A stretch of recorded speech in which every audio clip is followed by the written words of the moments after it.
பொருளோடு புகழைத் தந்து போற்றிடும் வாழ்வைத் தந்து வருங்காலம் அனைத்தும் செல்வம் வரும் காலம் ஆக்கி வைத்து பெருமைகள் வழங்க வேண்டும், பேரருள் கூட்ட வேண்டும். அருள்மிகு குருவே, உன்னை அடிபணிந்து வணங்குகின்றேன்.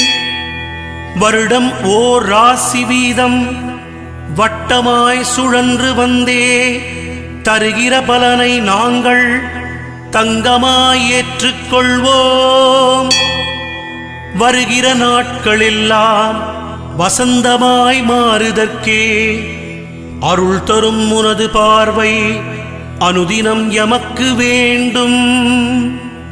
குருவே, நீ பார்த்தால் போதும் கோடியாய் நன்மை சேரும்.